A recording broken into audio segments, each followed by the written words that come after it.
Hey everybody, Dr. Dave Marquis here, and I had a message for you coming into the holidays. I wanted to share just a couple of thoughts on things that happen every single year that really came to my mind the other day when I had a patient come in who I had helped modify a dietary protocol. And one of the comments was, well, I'd really like to start this after the holidays. And of course, you can do whatever you want, but one of the premises that I work on is that if you find a reason for feeling crummy, why wait to change it? Do it now. And this particular patient, when they came back in about 3 weeks into implementing the protocol, they really hadn't done anything yet. And many of their symptoms, really uncomfortable symptoms, like urgency, you can't eat something and be around people without knowing exactly where the bathroom is, or inability to sleep because your mind is just so active and spinning, and then physical pain. This individual is suffering from all of these things, and we had identified many of the triggers, and I said, well, if you apply these principles and change your lifestyle in this manner, you have a high probability of, on the back end of that, not having bathroom urgency, having a calmer mind when you go to bed so that you can actually get some sleep. And, well, another one of my premises is, if you're not sleeping, nothing else is getting better. So sleep becomes a really high priority for all of my patients if that's an obstruction. If they're not doing that, it almost doesn't matter what else we do. So sleep, another one would be an anemia. You know, if you can't get enough oxygen to your brain, that's another deal breaker. So, and interestingly, this individual was dealing with both of those things.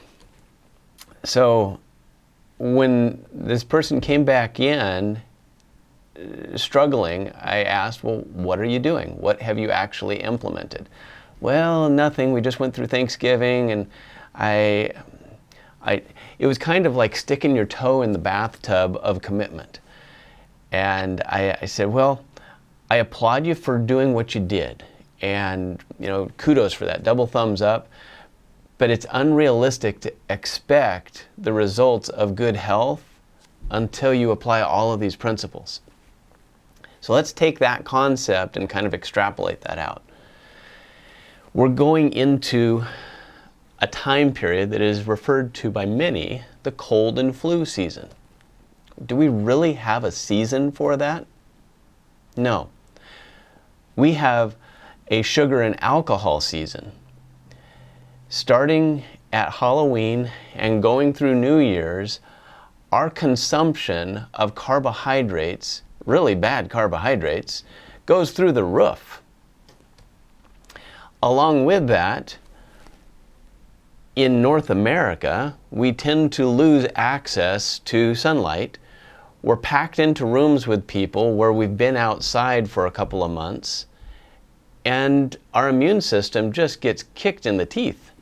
And as a result, people succumb to the things that they've been around all year long, but now their immune system can't deal with it. So, do we really have a cold and flu season, or do we have an epidemic of poor decision making? I'll go with the latter. So what I would recommend as we go into these months where we could be enjoying the snow, we could be enjoying bigger waves if you're on one of the coasts, change your behavior. When presented with a plate of cookies, say thank you. Don't hurt anybody's feelings, but don't consume those things. Find something better to put into your mouth. And then when you're sharing a gift with somebody, change the behavior by giving them something that isn't going to throw their glycemic load off the charts.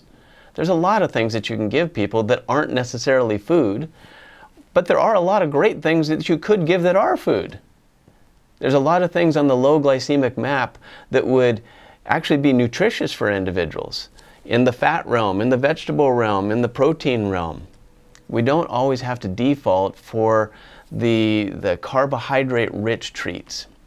And I shouldn't even use that word treat because that has a good connotation. We need to reframe our cognition around these things that are literally addictive, and they drive us down that pathway. You've probably heard it as I have, that if sugar was identified today, it would be classified as a drug. And it is. Look what happens to your children when you allow them to eat whatever they want. They'll melt down. I've got 4 kids. I've seen it. And what I love is that my older kids are recognizing that on their own now. They're like, wow, this stuff really jacks me up. So make better choices, eat clean through these holidays, and allow your immune system to stay strong. And I've gone over this one, gosh, for 2 years now, so you probably all have it memorized as well as I do. But remember the antiviral protocol and keep on top of that. Keep your immune system so that it's neutral. It's not overreactive and it's not underreactive. We want it to be able to respond one direction or the other. So we've got our A, C, D, zinc, glutathione, your quercetin. Make sure you've got your micronebulizers so that you can clear your airways when you are around people. Another thing that I added a couple of months ago from another physician was the 1% iodine nasal spray. That works great to keep the airways clean. Have all of these things on hand and make sure that you're doing them regularly, at least once a week. And by doing that, you've got really good odds, as long as you're sleeping, not loading yourself up with sugar, and you're maintaining adequate nutrition and exercise, you've got good odds of really enjoying the holidays with your family, which is what we should be doing. Get your family and friends together, smile, allow your faces to be out there so everyone can see one another. Share that microbiome because that's what really builds our immunity. And have a great holiday season. Thank you.